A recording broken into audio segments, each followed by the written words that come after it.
a meta, a mãe morrer em casa, com dignidade, bem cuidada, com tudo aquilo que nós podíamos lhe dar ao nosso alcance, né? Porque eu tive medo, eu não sabia se estava a decidir bem, porque isto também nos levanta valores morais, consciência, eu não sabia se estava a decidir, eu achava que estava a decidir bem, mesmo com as implicações financeiras e monetárias que isso teve na nossa vida, foi uma libertação. Bem-vindos a mais um episódio do nosso podcast Pode Cuidar em Casa. Tenho hoje alguém que traz aqui um testemunho, diria eu, arrepiante por toda a experiência que foi poder acompanhar a mãe da Mariana Cabral, uma pessoa que, além de enfermeira e minha colega, demonstrou ser uma excelente pessoa, uma família de facto que nos marcou bastante. Portanto, Mariana, obrigado por ter aceito aqui o meu convite. É mesmo uma honra ter aqui a dar o testemunho enquanto Mariana e enquanto família. Okay. De facto, todos os irmãos, cada um à sua medida, preencheram-nos bastante. E há sempre famílias que nos impactam muito, e a Mariana e a vossa família é uma delas. Eu gosto de começar por pedir aqui quase uma descrição da vossa mãe, vocês enquanto família, enquanto irmãos, antes da doença. Como é que era a vossa família antes de toda esta situação da mãe? Muito obrigada por este convite também. É uma honra enorme estar aqui. E saber que este processo também só foi possível fazer desta forma porque vos encontramos, fomos bem referenciados e de facto encontraram-nos enquanto família, portanto uma família de 4 irmãos, eu sou a mais velha, de uma mãe divorciada, portanto que vivia sozinha, acabada de receber a notícia da sua reforma, acabada de ter alta do IPO de uma neoplasia da mama com 10 anos, portanto tinha acabado de ter esta alta, feliz com a sua reforma, 4 filhos autónomos e independentes, todos bem orientados na vida, posso assim dizer. Uma pessoa com características de personalidade e de caráter bem vincadas, e com algumas dificuldades de relacionamento com os próprios filhos, mas diria que era uma pessoa que estava a fazer a sua vida com as suas escolhas em liberdade e assumindo as consequências das suas escolhas e que estava bem a fazer a vida que assim entendia. E acho que estava a gozar, a começar a pensar em gozar a sua reforma. É assim que eu gosto de pensar. Exato. Que era o ponto de partida de tudo isto. E que mesmo nós que conhecemos a mãe, embora já após o diagnóstico, e vamos falar sobre isso, conseguimos perceber todos em equipa que de facto era uma pessoa que tinha a sua personalidade, claro está, mas uma coisa era certa, sabia muito bem o que queria. E quem é que queria, e como é que queria, portanto, a mãe foi sempre uma pessoa que teve a capacidade de decidir até onde pôde. É verdade. E isso foi respeitado por vocês enquanto família e apoiado por nós enquanto equipa, e portanto isso não pode ser descurado. Mariana, como é que foi receber o diagnóstico? Bem, isto foi um para processo, a mãe e se calhar para vocês? Isto foi um processo que nos apanhou a todos de surpresa, até porque, pronto, a nossa vida e a nossa relação com a nossa mãe era uma relação com alguma distância emocional e até física. E também uma das características da nossa mãe é que era uma pessoa um pouco descuidada com a sua saúde, no sentido de que valorizava pouco as queixas, mas quando sentia alguma coisa diferente ficava muito assustada, portanto muito irracional no processo de sintomatologia, mas muito folgada na forma de viver a sua própria saúde. Como é que foram os primeiros sinais? Quais é que foram os primeiros sinais? Um dia a minha irmã Matilde, que é a terceira filha, ligou-nos para o nosso grupo de irmãos a dizer que a nossa mãe tinha dado entrada no Hospital São Francisco Xavier, que tinha caído em casa e que tinha chamado o 112 e tinha ido para o hospital. Pronto, e foi assim a primeira coisa. E a nossa mãe foi para o hospital, esteve lá, eu já não me recordo, mas eu penso que 48 horas, portanto com umas queixas difusas de alteração na marcha, uma falta de força no membro inferior esquerdo, acho que era isto, mas que aí vinha e que em casa tinha caído, mas depois tinha-se levantado, tinha chamado o 112 e tinha decidido pelos seus meios ir para o hospital. Pronto. Teve, eu penso que 48 horas em observação, foi observada, foi vista, portanto isto em fevereiro, março. Portanto, também estávamos no pico da gripe, como estamos agora, e na altura eu fiquei aborrecida, pensei, mas porquê é que foi para o hospital com isto? Isto justifica-se para um serviço de urgência, mas pronto, lá está. Tinha sido a sua autonomia, tinha-se decidido, E esta minha irmã foi ter com ela, e então esteve lá 48 horas e fez, portanto, foi observada pela neurologia e fez taques do pescoço para baixo. E pronto, não havia nada de alterações, até nós inicialmente pensámos alguma coisa relacionada com a coluna, que era a perna, e veio para casa, com recomendação de contactar o médico de família. Mas a minha mãe não estava tranquila e descansada e pediu-me referências para uma neurologista privada, pronto. E assim foi, marcámos uma consulta de neurologia no privado, ela foi à consulta e a médica pediu-lhe uma ressonância, ok, pronto. E a coisa, pronto, a mãe estava, de vez em quando dizia que sentia falta de força, mas que ia e vinha nessa perna. Pronto, e depois isto foi rápido, portanto foi à consulta da neurologia, fez uma ressonância magnética ao crânio. Esta minha irmã acompanhou e durante a ressonância os técnicos vieram logo pedir autorização à minha irmã para se fazer contraste. E a minha irmã, pronto, conseguiria dar melhor este testemunho, mas quer a minha irmã e a minha mãe perceberam que havia logo qualquer coisa que não estava bem. Pronto, e assim foi, a mãe tinha um tumor cerebral. E o que é que depois a seguir fizemos? Portanto, como a minha mãe tinha tido a alta do IPO com um diagnóstico de uma neoplasia da mama há 10 anos, ainda pusemos a hipótese de poder ser uma metástase, pronto, uma coisa mais, uma probabilidade mais baixa, mas ainda podia ser uma metástase. E então, pronto, ativámos o seguimento no IPO de Lisboa, onde ela tinha sido doente. Pronto, e desencadeou-se o processo de fazer uma PET scan, também tivemos que fazer no privado, porque os recursos do Estado são lentos neste sentido e mais morosos, e portanto ativámos esta parte toda através do privado e da assistência privada que a mãe tinha. Pronto, depois isto foi rápido, portanto a PET scan revelou logo que era um tumor isolado, portanto um primário do cérebro, portanto não tinha nada a ver com a metástase. Não tinha nada a ver com a hipótese da metástase e pronto, e tínhamos que decidir o que é que íamos fazer. O IPO não tem neurologia, portanto encaminhou para o Hospital de Origem, de referência da área geográfica, que depois também encaminhou, que era o Hospital Egas Muniz. E neste processo de 1 mês e meio, entre o diagnóstico e o seguimento pela neurocirurgia e a marcação de uma operação, não é? De uma cirurgia, no 1 mês e meio, a nossa mãe conduzia, no dia em que, pronto, conduzia, autónoma, vivia sozinha, destinava a sua vida e ficou totalmente dependente. Portanto, no 1 mês e meio, um agravamento brutal da mobilidade e pronto, e foi aí que verdadeiramente entrou o grande desafio de uma pessoa com 68 anos, autónoma, nova, sem limitações de qualquer espécie, ficar acamada praticamente até ainda à cirurgia. Exato. Como é que a Mariana, enquanto enfermeira, vivenciou esta parte? Ou seja, de que forma é que o facto de ser enfermeira influenciou todo este percurso e toda esta situação? Bem, um diagnóstico de um tumor cerebral, pronto, é sempre uma coisa assustadora, não é? Quer para os leigos, quer para os profissionais, mas também com muita esperança, não é? Ainda por cima foi o ano jubilar da esperança, portanto sempre esperança. Pensar, ok, o que for, estamos aqui, vamos tentar organizar tudo para que seja o que for, estarmos aqui e resolver aquilo que se pode resolver e aquilo que não se pode resolver, apoiar no sentido em tentar que seja tudo o melhor possível para a nossa mãe. Assustada ao início, mas com muita esperança que fosse uma coisa tratável, com uma possibilidade de remoção cirúrgica que se verificou, não é? Porque às vezes não podem ser operados e é muito, muito triste também, não é? E pensar sempre que, ok, vamos para a frente, com esperança, vamos tentar, e também com uma esperança de que a nossa mãe se pudesse transformar um bocadinho esta personalidade e este caráter muito vincado de autonomia e de decisão e de... Pragmatismo?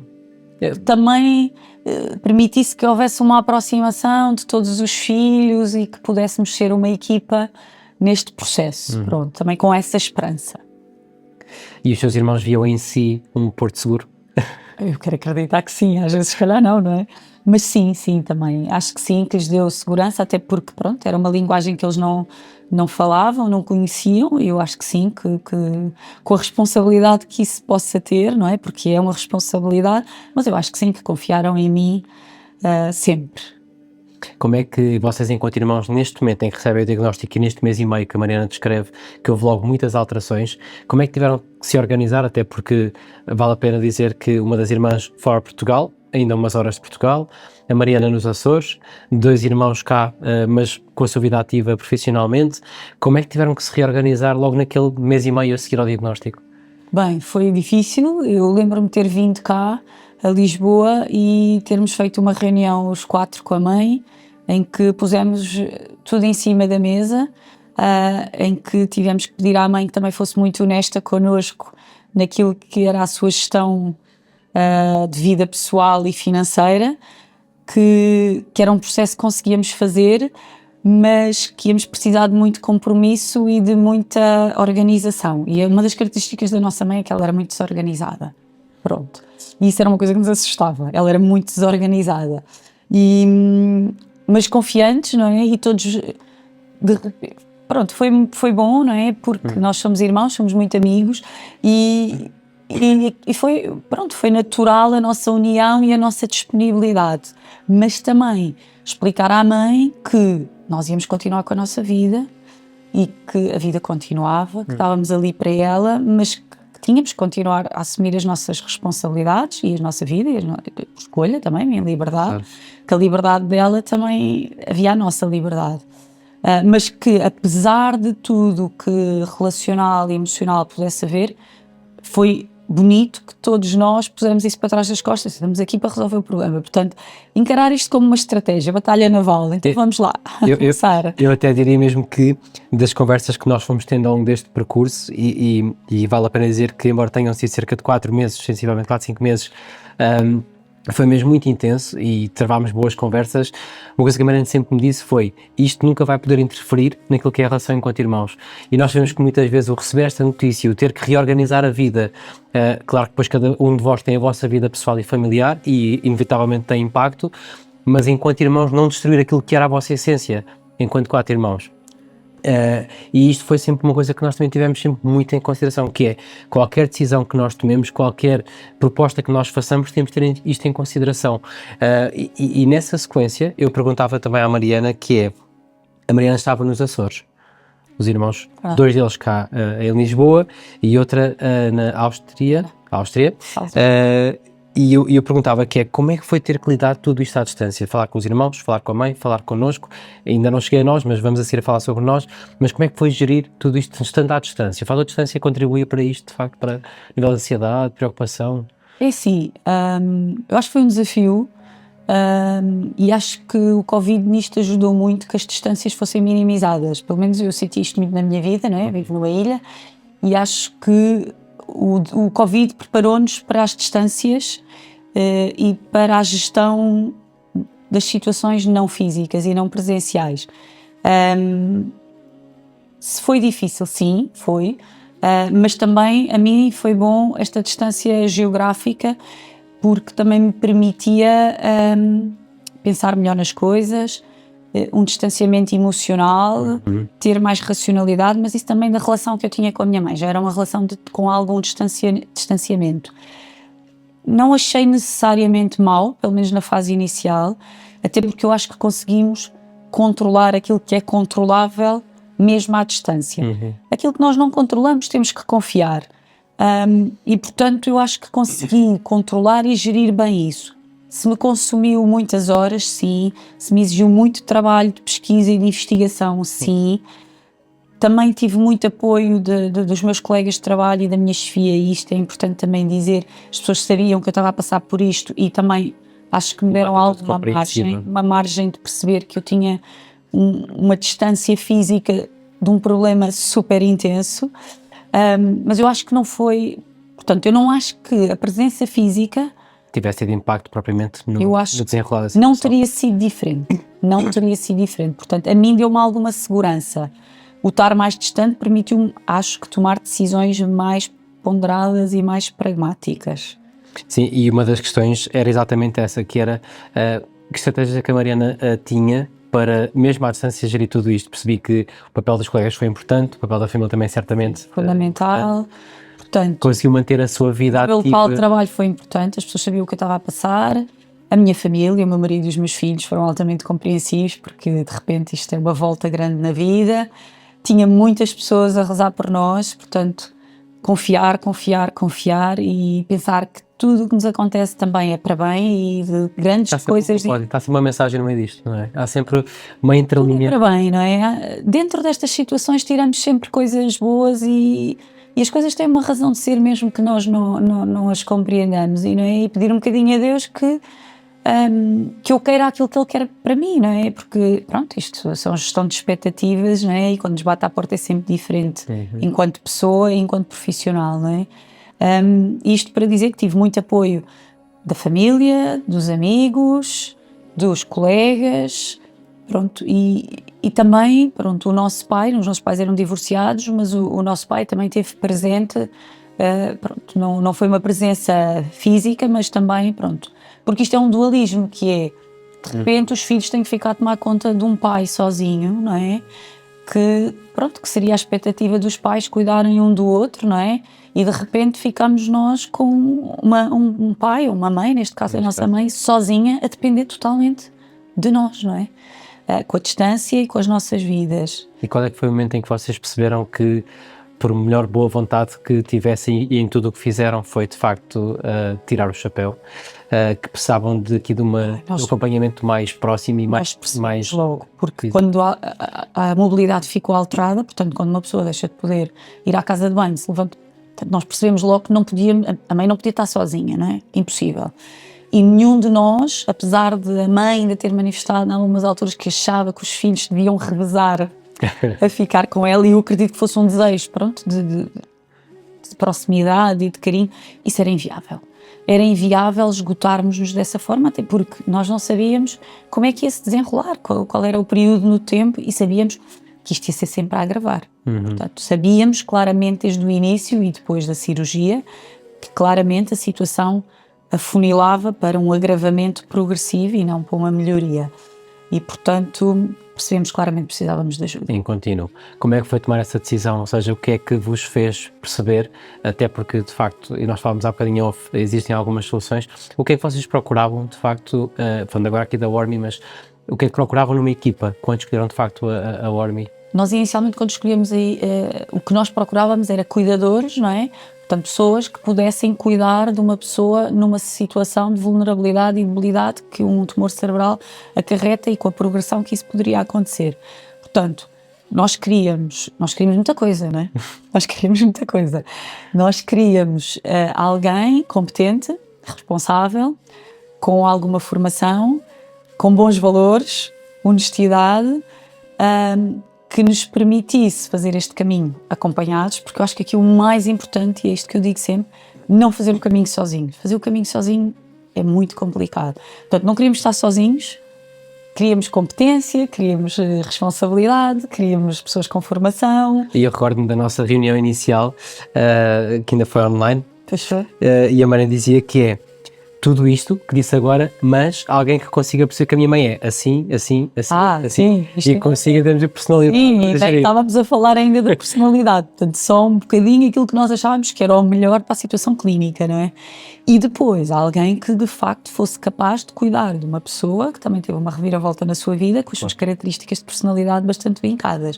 Portanto, isto era quase pedir o impossível, era pedir milagres, não é? Mas a verdade, pronto, e claro, tivemos que priorizar o que é que era mesmo importante, até porque quando a nossa mãe teve alta do hospital, nós não tínhamos ainda ninguém para tomar conta e tivemos que a colocar num hospital de retaguarda também, à nossa conta, para ela, não podia estar sozinha. Até para dar aqui uma margem de facto ter a pessoa mais próxima. Na altura, e nós percebemos, na altura quando vos contactámos, e nós éramos exigentes, fomos exigentes sempre, que isto não era uma solução milagre de um dia para o outro e, portanto, teríamos que esperar, se calhar até mais tempo do que o que foi, estávamos dispostos a esperar para encontrar a pessoa certa, que apareceu. E apareceram sempre as pessoas certas. Até porque nesta área do apoio domiciliário, e falámos também muitas vezes sobre isto, que é quem está a cuidar destas pessoas também é desgastante. E acho que houve várias situações com algumas pessoas que estiveram convosco, mas houve sempre o cuidado de perceber que a pessoa que vai para a casa da mãe é uma pessoa que vai conseguir perceber quem é a mãe no meio daquele contexto familiar com a doença que tem. E isto é um cuidado que de facto a equipa tem, e obviamente que atualmente com as assistentes sociais que temos na equipa é um caminho mais fácil de se fazer, porque sozinho em tempos era mais desafiante, mas é isto que nós passamos muito e nas reuniões todas que temos, que é, vamos olhar para o perfil da pessoa que nós temos para cuidar. Porque cuidadoras nós temos muitas. De facto, a entrevista vem-nos dezenas de pessoas por semana, se for preciso. Temos pessoas que estiveram num outro domicílio e que podem enquadrar-se no outro domicílio, mas a questão é, correndo bem num domicílio não significa que depois, no caso da mãe em concreto, fosse correr bem. Então vamos ter muito cuidado na pessoa que vamos selecionar. E obviamente que vocês forem exigentes, cada família tem a sua exigência à sua maneira, mas houve uma coisa que nunca faltou na vossa família, que foi respeito pela pessoa que estava lá em casa. E isso fez muito para que tudo pudesse ter corrido bem.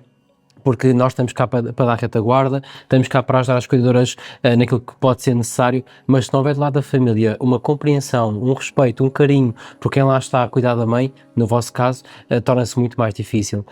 E por isso eu deixo também aqui o agradecimento publicamente a si e à família e aos irmãos por nos terem escolhido. Foi de facto uma honra termos acompanhado a vossa família. E isso fez ver ao longo de todo este processo. Mariana, eu perguntava-lhe agora aqui um passo mais à frente, que é quando entra a equipa clínica, a equipa de cuidados paliativos, e já falámos muitas vezes também sobre a resposta pública, que não sendo de toda a minha questão prioritária neste tema aqui, é perceber qual é que é a importância de ter uma equipa de facto especializada a acompanhar a situação também desde médicos, enfermeiros, fisioterapeuta, que em determinado ponto teve a sua relevância também. Qual é que é a importância desta articulação da equipa? Bem, nós desde o início, e pelo menos eu sinto que transmiti isto, quando temos um diagnóstico destes, não é? Um diagnóstico de uma doença incurável e irreversível, como era o caso do tumor cerebral da nossa mãe, portanto era um glioblastoma de grau 4, muito agressivo. Eu sabia que desde o início nós precisávamos de uma equipa de cuidados paliativos, porque ia ser duro, isto ia ser difícil, ia ser duro, ia ter momentos difíceis, porque também voltando atrás ao que estava a dizer, somos todos humanos, portanto vamos ter falhas, vamos falhar todos, vamos todos ter momentos menos bons e menos felizes e portanto temos que ser exigentes nas coisas certas, mas também temos que perceber que somos todos pessoas com fragilidades. E percebi logo que nós íamos precisar dessa ajuda, mas o tema cuidados paliativos é difícil de introduzir, não é? Porque as pessoas associam logo a uma sentença, não é? Que na verdade vai acontecer, não é? Na maioria dos casos, mas eu percebi logo que nós íamos precisar de ajuda para gerir não só toda a parte clínica, mas também todo o percurso afetivo e emocional que isto implica, não é? A perda de uma pessoa e a perda das capacidades dessa pessoa e o processo de luto que começa desde o diagnóstico, porque há gavetas que são arrumadas. E as coisas que é preciso resolver, e é preciso conversar, e as pazes que é preciso fazer, e as coisas que precisam de ser ditas, e as coisas que precisam de não ser ditas, mas estar lá. Pronto, eu percebi logo desde o início. Tanto que no início, logo, quando começou o seguimento no hospital, no IPO, foi logo das primeiras coisas que nós pedimos, e que nos foi sempre dito que numa fase de tratamento, apesar de nós sabermos que era paliativo, numa fase de tratamentos não havia lugar ou cabimento, não consigo especificar a palavra, que nos foi dita para ativar e acionar os paliativos. Mas nós sabíamos que nós íamos precisar deles por tudo. Para nós, apesar, também há aqui um pormenor importante, que a nossa mãe viveu praticamente toda a sua doença em negação, não é? Portanto, foi a vontade dela e a liberdade, mas nós não é? Mas nós não estávamos em negação. E quem é que cuidava de vocês, não é? Quem é que vos ouvia, quem é que vos ajudava? Nós tínhamos dúvidas, nós íamos ter dúvidas, íamos precisar de ajuda, íamos precisar de tomar decisões difíceis e queríamos saber que estávamos a tomar as melhores decisões em consciência do que seria. E eu lembro na primeira consulta que tivemos no IPO, portanto eu estava em videochamada e o meu irmão estava lá, e a outra, estávamos 2 presentes e 2 ausentes, e o meu irmão perguntou claramente à médica o que é que nós podíamos esperar. E a médica ficou gelada e evitou a conversa. E ela depois, mais tarde, falou connosco que ficou gelada e não conseguia responder ao que é que se podia esperar. Porque a nossa mãe estava em negação, mas nós não. E nós sabíamos, pelas características da nossa mãe, que nós iríamos levar o barco até ao fim quando ela já não o pudesse levar, que era para nós. Pronto. E, portanto, percebemos logo que precisávamos. Depois foi o pôr na balança o que seriam os recursos do Estado, não é? E que qualquer cidadão deste país tem, não é? E que faz os seus descontos dos seus impostos e as suas contribuições. E aquilo que na realidade seria. Pronto, e depois chegámos a uma encruzilhada, não é? Que percebemos que não haveria a resposta que nós precisávamos. Nem era uma resposta, nem é dizer a que nós precisávamos, não havia uma resposta mínima. E pronto, e isso levou-nos de facto a ter que estudar bastante a nossa situação e a avançar para uma resposta privada, que foi aquilo que fez a diferença. também neste processo assistencial, que eu acho que há duas partes, portanto a parte em que a pessoa ainda está a viver a sua vida, os seus tratamentos paliativos, e depois há um marco e que sabemos que dali para a frente vai ser mesmo uma situação, pronto, Com complexidade. Exato, e em decrescente, portanto vão-se começar a desligar alguns motores, não é? E temos que preparar então essa aterragem desse avião que vai-se desligando devagarinho, não é? E tentar que seja uma aterragem suave, quer para a pessoa, não é? Que vai a pilotar a sua vida, e quer para as pessoas que também vão nessa viagem. E portanto houve aqui dois momentos, portanto um antes de uma contratação à ORMI de cuidados assistenciais para garantir que não faltava nada à mãe, que ela vivia com a sua liberdade, com as suas vontades e com os seus gostos. Basicamente a cuidadora, não é? No caso, 24 horas por A cuidadora de 24 horas por dia, todos os dias, em todas as circunstâncias e feriados. Nunca ficar sem ninguém lá em casa. Nunca ficar sem ninguém, portanto nós não éramos contagem para isso, não contávamos para essa equipa em presença física. E depois o marco de que percebemos, não, agora daqui para a frente, além da cuidadora 24 horas, nós precisamos de ajuda diferenciada de profissionais que sabem fazer o caminho dos paliativos, não é o acompanhar, é fazer cuidados paliativos, que é diferente do acompanhar e fazer visitas domiciliárias e do estar um bocadinho, não. Nós precisávamos disso e de facto, pronto, aconteceu na altura certa. Acho que não me arrependo se fosse um bocadinho antes, acho que foi no momento em que foi preciso, que aconteceu, pronto, e a partir daí, claro, foi muito doloroso, mas a partir daí as coisas, pronto, foi uma viagem, uma aterragem daquele avião, pronto, com alguma turbulência, mas tudo natural, não é? E com naturalidade, e ajudou todos a fazer o processo. E eu acho que sim, que isso fez toda a diferença. Eu recordo-me de, numa outra reunião, se calhar mais final, que nós tivemos online, e digo online porque lá está, fruto das circunstâncias da vossa família, era a forma de o fazer, porque era importante estarem todos. E surgem sempre aquelas questões que falávamos também há bocadinho off, que é, será que quando começar a comer menos não vai ficar com fome? Será que não é preciso hidratar depois com soro? Será que... E os serás são questões que, na minha ótica, só equipas altamente especializadas é que conseguem responder às famílias, porque a verdade é, a morte, e também dissemos isso há pouco em off, nascer e morrer é o mais certo, é o certo para todos nós. Agora, como é que se morre? O que é que acontece na fase final de vida? Respostas é que há para se começar a comer menos, para se começar a beber menos, começar a ficar mais confusa, mais sonolenta, e todas estas questões que se colocam têm que ser respondidas por uma equipa especializada, e por isso é que eu reconheço sempre muito o mérito às famílias quando tomam a coragem, porque é a coragem de assumir que precisam de cuidados paliativos para acompanhar as situações. E digo isto porque de facto vocês no momento certo conseguiram tomar essa decisão, e eu recordo-me da última conversa que tivemos antes de avançar, por isso que a Mariana disse-me, Diogo, vou falar com os meus irmãos, mas é para avançar, não dá, é o tempo certo, é para entrar agora, pronto, e assim foi. E aquilo que eu senti a partir desse momento foi que mesmo o vosso nível de, digamos, de preocupação, de stress, de ansiedade, começou ao longo do tempo a ficar um bocadinho mais desvanecido. Não é deixaram de ter essa preocupação, a preocupação estava lá, mas tinham de facto aqui alguém que vos respondia às questões que vocês colocavam. E por isso eu digo muito obrigado por terem confiado em nós, a vossa mãe. E perguntava-lhe que é, tomando esta decisão para cuidados paliativos, como é que perguntas é que os seus irmãos, se é que fizeram, colocaram à Mariana, que é, Mariana, será que vai morrer agora? Será que... Aqui também é uma coisa que eu acho que é importante dizer, que foi, porque é que nós também avançámos para cuidados paliativos? Porque a nossa mãe, uma das coisas que expressou sempre é que queria morrer em casa e queria ficar em casa. Portanto, isto também é importante, perceber qual é a vontade da pessoa, pronto. E a nossa mãe queria estar na sua casa. Se calhar para nós tinha sido mais fácil tentar demovê-la a estar em casa e institucionalizar, e porque delegar isso, porque é difícil ter uma pessoa com um diagnóstico destes sozinha, não é? Com um cuidador em casa, isto levanta muitas dúvidas, mas pronto, preservar a vontade da pessoa em liberdade, é esta a vontade que a mãe manifestou.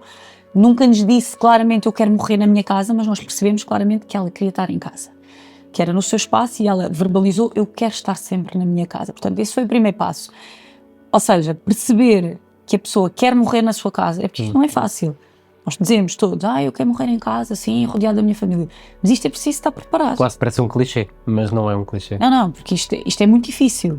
É muito difícil, porque para mim também foi difícil, e eu sou profissional de saúde. E já vi morrer muitas pessoas, mas morrer pessoas que temos uma ligação emocional num espaço que não é um hospital, que é a nossa casa, é muito difícil, não é? Ou a casa dessa pessoa. Portanto, percebi logo claramente que nós precisávamos de paliativos para poder até que a mãe morresse em casa. Responder a essa vontade também. Portanto, essa foi sempre a meta. Houve muitas dificuldades, mas também tentar manter sempre o foco. Qual é o foco? A mãe estar em casa, esta é a vontade dela. Aconteceu desviar-nos muitas vezes e acontecia dúvidas e tivemos dúvidas e às vezes divergências. Qual é o foco? A mãe queria morrer na sua casa, queria estar até ao fim. É isto, é para lá que vamos caminhar. Portanto, tem sempre aquele farol. E esse farol não podia estar desligado de paliativos. Portanto, eu acho que não sei, acho que é impossível pensar que se tem um familiar a morrer em casa com uma doença, com sintomatologia que descompensa, qualquer seja a patologia, sem ter apoio. Mesmo eu sendo enfermeira, e eu vim estar com a minha mãe, mesmo sendo enfermeira, eu tive dúvidas. Eu tive medos, eu tive receio de não estar a fazer as coisas certas, e eu sou enfermeira porque eu não trabalho em paliativos, eu não tenho formação em paliativos, sou profissional de saúde, mas não é a minha área. E, portanto, eu tive dúvidas e tive medos. O que eu ressalvo aqui é que a Mariana foi filha.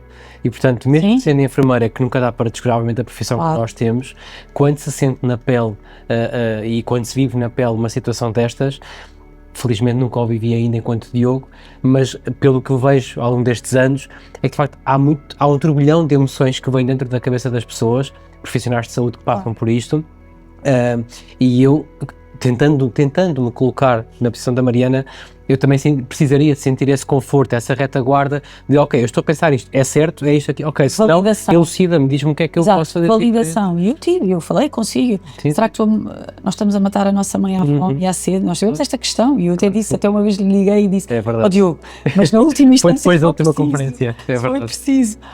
Podemos pôr uma sonda à mãe, não é? Exatamente, uma sonda, um soro. Uma pé, eu já dizia tudo, né? Porque eu tive medo, eu não sabia se estava a decidir bem, porque isto também nos levanta valores morais, consciência, eu não sabia se estava a decidir, eu achava que estava a decidir bem, mas às tantas, pronto, e é uma responsabilidade, e também era isto que dizia já anteriormente, que era a meta, a mãe morrer em casa, com dignidade, bem cuidada, com tudo aquilo que nós podíamos lhe dar ao nosso alcance, não é? Dentro daquilo que nós também achávamos que era o padrão de uma boa morte, se assim se pode dizer, o que é uma boa morte, não é? Pensando na minha morte, pensar como é que eu gostaria de viver esse momento. Portanto, são conversas difíceis, tivemos que falar sobre isto, tivemos que discutir pormenores de que se a mãe morresse nesta circunstância, se morresse naquela, como é que gostariam depois que fossem as cerimónias. Portanto, este trabalho todo, isto é difícil, isto são momentos muito difíceis, não é? Para além da parte clínica, não é? Estou a fazer bem, não estou a fazer bem, estou a privá-la de alguma coisa, tivemos dúvidas, pronto, e eu senti responsabilidade, não é? Mas também senti apoio da parte dos meus irmãos, não é? Uma responsabilidade, pensei, olha, também, às vezes eu dizia, olha, também não sei, vou portar o Diogo. E dizia, não é? E é uma responsabilidade partilhada, seja dos irmãos, seja da equipa com... E li muito e estudei muito também para perceber o que é que as orientações diziam e tentando também sempre manter os meus valores do que eu achava que eram os meus valores que deviam prevalecer, não é? Os meus valores morais e também, pronto, e éticos, não é? Mas eu acho que as coisas foram fluindo, não é? E uma responsabilidade, ser profissional de saúde e ser também membro de uma família que está a passar por este momento. Mas eu acho que as coisas foram fluindo e pronto, com momentos altos e baixos, mas olhando para trás, também um bocadinho que os meus irmãos queriam dizer neste processo todo, foi positivo, não é? Houve mais coisas positivas do que negativas, portanto... O que eu costumo dizer sempre é isso, que é, a situação é pesada, porquê? Porque inevitavelmente vamos perder alguém que emocionalmente estamos envolvidos e gostamos daquela pessoa, é alguém que nos trouxe ao mundo, no vosso caso, portanto há sempre a dor de perder a pessoa, mas a verdade é, olhando para a situação, quão penosa pode ser ou quão, eu não digo propriamente prazerosa, porque não é essa a palavra certa, mas se organizar, e eu vou chegar aí, é aí que eu quero chegar exatamente, que é, eu diria, a pergunta era para si, era algum momento marcante que tenha tido ao longo deste todo o processo? Sei lá, nem consigo dizer. Acho que foram muitos mesmo, sei lá, houve situações bonitas, houve coisas boas, a nossa união foi boa, também aquilo que disse sempre foi para mim, a minha maior preocupação, para além de que eu sabia que a minha mãe ia morrer, né? A minha maior preocupação foi que este processo não destruísse a nossa relação. Isso era mais importante, porque a morte, não é, a doença de um pai e se a herança que um pai deixa é filhos zangados, isto para mim assustava-me. Não está tudo errado. para mim assustava-me imenso. Portanto, acima de tudo, que a nossa relação preservasse e prevalecesse, acima de tudo, com altos e baixos, com divergências, mas que no fim continuássemos a ser amigos, não é? Isso foi um desafio, não é? Foi um desafio. Portanto, eu não conseguia conceber que a herança que a minha mãe me poderia deixar era 4 filhos virados uns contra os outros, por causa de uma gestão de uma doença, não é? Pronto, portanto, isso foi um esforço. De todas as partes, todos nós tivemos que fazer um esforço. Somos pessoas diferentes, com ideias diferentes, com percepções diferentes sobre o assunto. Eu falava aqui da parte marcante. Bonito, situações muito bonitas e boas, pronto. Tivemos situações muito bonitas com os cuidadores, que a Ormi nos arranjou, tivemos, e pessoas com quem ainda estabelecemos relação. Tivemos momentos bonitos entre nós, especialmente nos últimos dias, que às vezes são os mais difíceis, mas também foram os mais bonitos. Pelo menos, não posso falar pelos meus irmãos, mas para mim foram os mais bonitos. A Mariana mandou uma vez desculpa interromper, mandou uma vez um vídeo quando teve cá a última vez antes da mãe morrer, e isto ainda é algo muito recente, claro. Até é muito recente. Sim. E inevitavelmente mexe sempre connosco, quando nós também vos acompanhamos também mexe connosco. E eu olhei para aquele vídeo e pensei, como é que dizem que com uma família bem preparada Sim. se morre mal? Tinha uma música leve por trás, era a sua irmã num estilo meio descontraído, com os pés sobre o cadeirão e sobre a cama da mãe, a mãe já muito, muito pouco consciente nessa altura. Já foi na última semana. Sim, na última semana, e eu só penso, isto tem tanto de belo, não é? Foi muito bonito. E que aquele terror que passam da morte e de algo assustador e algo terrível não está representado neste vídeo. Não está, não, e por acaso eu acho que foi mais assustador o chegar à fase de vamos contratar os paliativos e agora vamos fazer este caminho porque sabemos o que é que nos espera. Foi mais libertador essa parte depois. Portanto, é o que eu digo, há um antes, há um momento decisivo e há um depois. Todo o antes até chegarmos à parte dos paliativos foi sofrida, foi dura. E depois quando nos entregámos um bocadinho, ok, é este o caminho. Desfrutada a jornada. Desfrutámos. Eu pessoalmente desfrutei. Mesmo com as implicações financeiras e monetárias que isso teve na nossa vida, foi uma libertação, que foi pensar, ok, temos pessoas que vão lá estar e que vão fazer aquela parte quando nós tivermos dúvidas e nós vamos gozar no sentido de desfrutar do processo. Enquanto filhos. Mas isso também coincide com uma altura difícil e triste que foi quando a nossa mãe já não era a nossa mãe. Portanto, quando houve uma franca perda das capacidades e da liberdade, parece perverso o que eu estou a dizer, mas foi quando a pessoa também já se deixou entregar, ou seja, a doença já tinha apoderado uma grande parte da pessoa, e isso também nos permitiu uma aproximação mais emocional. Portanto, houve muitas lutas, houve muitas batalhas, houve muitas discussões, porque era a liberdade da mãe, era a personalidade da mãe, era aquilo que nós achávamos que era melhor para ela, era a tentar montar uma estratégia e pronto, isto é difícil e é marcante, mas quando a mãe já não era bem a mãe, foi quando foi mais fácil para mim de me aproximar e de viver a doença dela, com ela. Eu até diria mais que a mãe tinha a personalidade que já falámos aqui, sim. E a Mariana diz que é quando a mãe já não era bem a mãe, mas eu se calhar gostava de ver as coisas para perspectiva, que é quando a mãe finalmente se entregou realmente à evidência e àquilo que vocês eram enquanto filhos. Acho que sim. E eu partilhei consigo um áudio que consegui fazer nos últimos dias da mãe que se despedia de vós. E aquele áudio, quer dizer, aquilo tem muita intensidade, não é? E eu quero acreditar que aquele áudio ainda foi com algum nível de consciência e lucidez que permitiu poder deixar essa mensagem. Já havia ali confusão, mas... Já havia um delírio depois a seguir no discurso, mas numa fase inicial do áudio, de facto, percebeu-se ali aquela mensagem que queremos querer deixar. E para terminar aqui o nosso podcast, eu gostava de chamar aqui à nossa memória, que não preciso chamar porque ainda está vivo, que é o momento final. E o momento final, eu de manhã fiz a consulta que estava planeada, percebemos que de facto também teve aquilo que nós temos as melhores das mortes 3 dias antes. Eu chamei-o na altura porque ela lembra-se que foi de manhã. Foi de manhã e depois eu voltei à tarde, porque quando me chamou, exatamente, A Mariana chama Eu de manhã disse que achava que aquilo não estava bem já. E eu vejo Estava com amanhã. muitas secreções. Exato. E o Diogo foi logo, porque talvez tínhamos aqui uma vantagem enorme geográfica. É verdade. É que a mãe morava muito Sério. perto daqui, não é? Também, Por acaso, também. coincidência. E eu antes de ir ao domicílio ainda passei na casa da mãe e fizemos medicação dirigida para isso, a mãe de verdade. facto melhorou. Melhorou. Daquele sintoma. E disse, ok, Mariana, parece mesmo que será hoje. Eu passo para o final da tarde se concordar, e a Mariana própria também me pediu para 2 vezes por dia irmos lá. E quando eu chego ao domicílio, já na parte da tarde, estavam as suas 2 irmãs lá em casa, e a mãe começa com apneias mais prolongadas, uma respiração cada vez mais superficial, e eu recordo-me de chamar as suas irmãs, que estavam na cozinha, e eu disse, olha, quero aproveitar o momento para se despedir da mãe, É verdade. porque acho que está a chegar o momento final, e elas, acho que foi Matilde, liga logo para si, penso eu, ou Maria. Ou Maria já. Maria. Liga para si, a Mariana entra, a mãe dá mais um suspiro e a Mariana diz, mãe, estou aqui. E o Duarte, não tem como, é impossível. Sim, porque o Duarte não estava presente.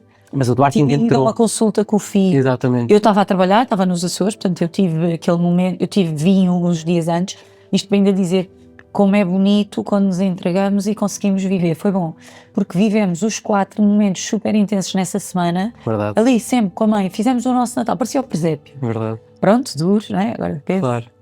foi difícil, mas natural, com beleza natural, fizemos refeições, fizemos imensa companhia, ouvíamos música, ela com o gato, punhamos o gato em cima da cama. O gato. O gato em cima da cama que não queria, depois nós punhamos, pronto. E decorámos o quarto com as coisas de Natal e ouvimos músicas de Natal, pronto. E a mãe já não comia, já não bebia, não é? E não sabíamos quando é que ia ser. E foram momentos tão bonitos, de tanta, pelo menos para mim, tanta paz, tranquilidade. E depois, pronto, vir-me embora. E naquele dia, quando elas me ligam e eu digo, olha, e o meu irmão, e todos conseguimos naquele minuto. Foi todos. A mãe dá o último suspiro quando o Duarte entra. Exatamente. O Duarte, eu recordo-me perfeitamente. Perfeitamente. O Duarte entra e diz, mãe, estou aqui. E a Mariana diz, mãe, podes partir, estás em paz. E foi bonito porque foi no fundo tudo o que nós desejávamos, que a mãe não morresse de noite, sozinha, sem nós lá, portanto estávamos sempre a revezar-nos para estar sempre algum de nós, para ela não morrer sozinha com a cuidadora.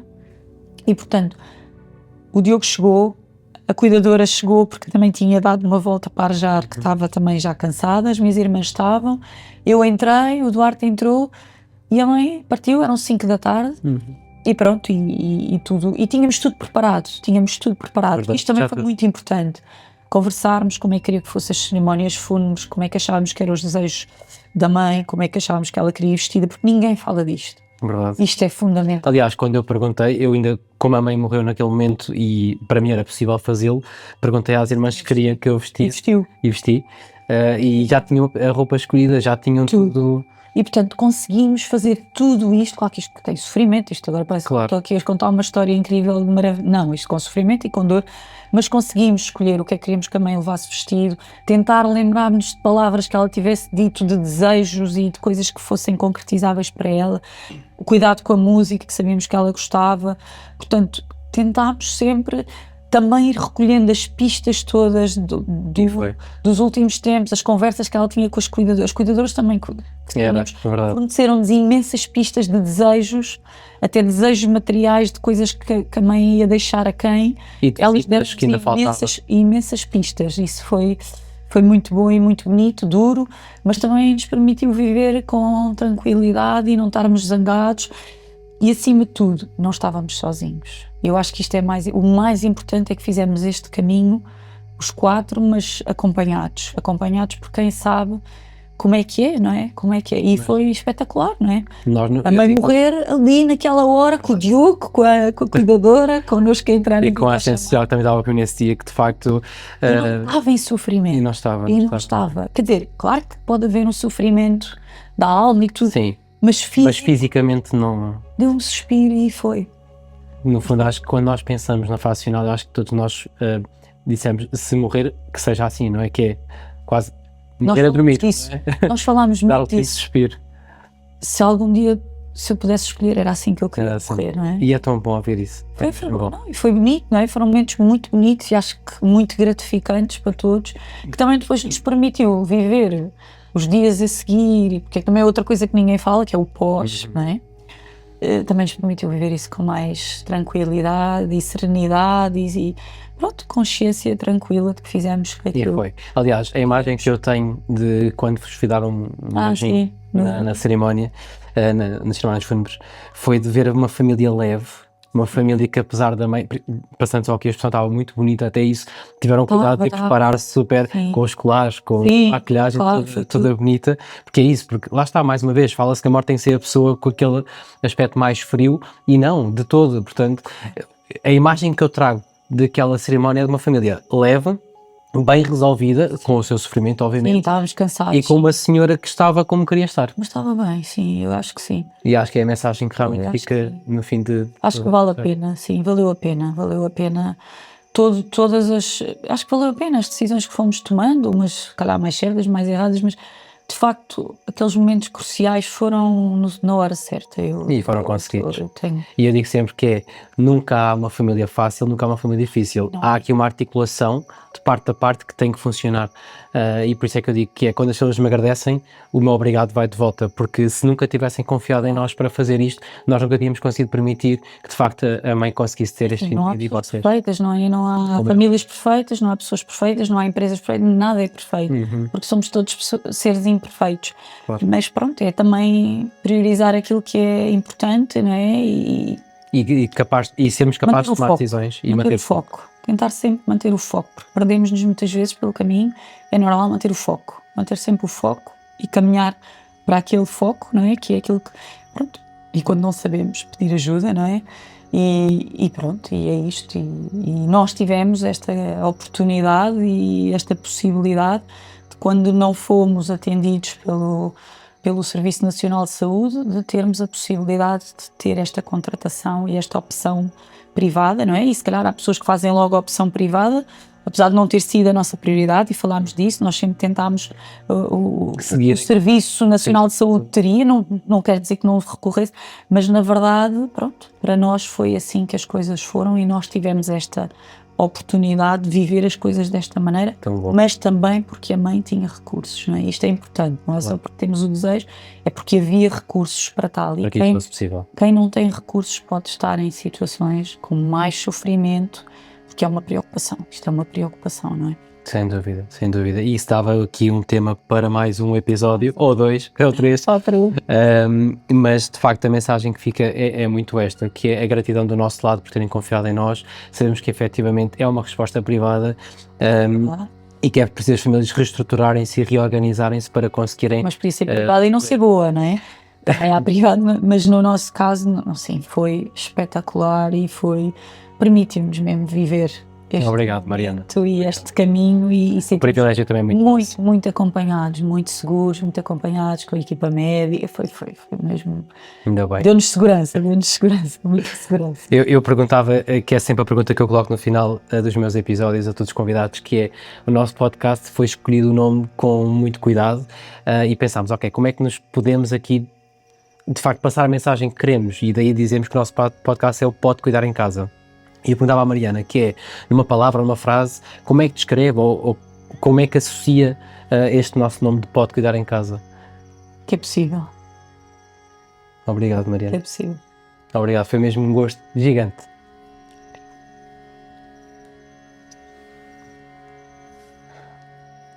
Isto ainda está fresco. Está. É difícil, é difícil. Espero.